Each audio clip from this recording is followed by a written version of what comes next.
Hello everyone, I just came back from visiting the US. I spent 10 days in the US in Boston and Ann Arbor, Michigan, the campus of University of Michigan. So what are my impressions of the US economy from my short visit? There are two impressions, and both of them point to the one thing, that is overheating. I believe the US economy is now overheating. Why do I reach this conclusion? Let me tell you first, prices are very high. Prices are very, very high. Let me give you one example. The hotel I stayed on the campus of University of Michigan. New one. The price is twice as much as a five-star hotel in the financial district in Shanghai. The financial district in Shanghai, arguably the most expensive hotels you get in China. Ann Arbor, the campus of University of Michigan, twice as much, and it's fully booked. The lobby is full of events, parties, and also this price does not include even breakfast. No breakfast, whereas in Shanghai, in the financial district, whenever you pay, usually you get a free breakfast, And another example, let me give you, I bought a lamp, a floor stand lamp. The price I translate from US dollar into RMB is 180. 180. In China's internet, I got only 60 yuan. So 180 versus 60 yuan, 3 times. Remember, this is 180 yuan, which is a 35 US dollar. It's already the sales price, the discount price. And this store is called Meijer, Meijer, M-E-I-J-I, which is already a big, huge discount store, in the middle of Michigan, cornfields, huge discount store, 3 times as expensive as what we get in China, So you get it, The other impression I get is extreme labor shortage. I call it extreme labor shortage.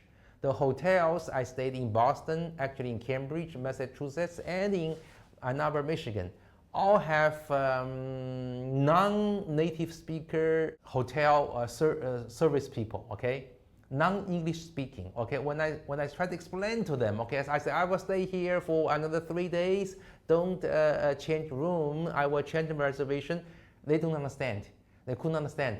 They produce a mobile phone from their pocket and ask me to speak in English. And their mobile phone translates my English into whatever language they speak. I think it's Spanish, and then they reply in Spanish, and then they translate back into English. So this is extreme shortage. And in the super expensive hotel I stayed in Ann Arbor, throughout all the nights, 4 or 5 nights, I got no service, no cleaning of the room, Even though I put a sign saying, please clean up my room, No service, It's amazing. It's amazing. I don't blame the people there. I don't blame hotel there, I don't blame the people working there. I just use this as an example to show you labor shortage.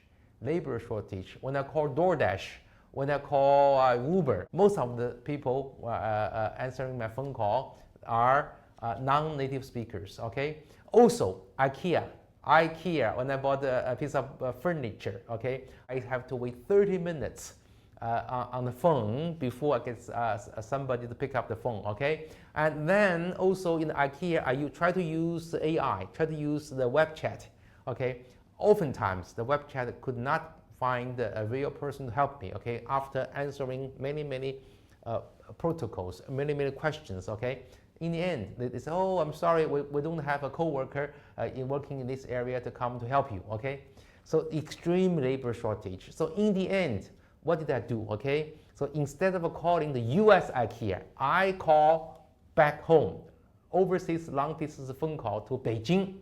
I called the Beijing IKEA. Right away, I got a service. Right away, I got the answer, Trust me, it's not because of my poor English, It's not my language, it's just labor shortage in the US and also, abundant labor supply in China. So overall, these are signs of economic overheating, Economic overheating. very hot. The economy is very hot. The University of Michigan has many new buildings, and the constructions are still everywhere, okay? So it's a big construction site. The economy right now is doing well. The US economy is doing well, especially near universities, okay? Labor shortage is there, okay? Whereas almost the opposite is true in China, okay? We have lots of people doing Chinese Uber, we call Didi, okay?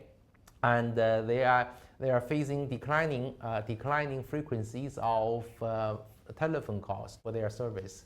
Anyway, so this is my general impression of the US economy.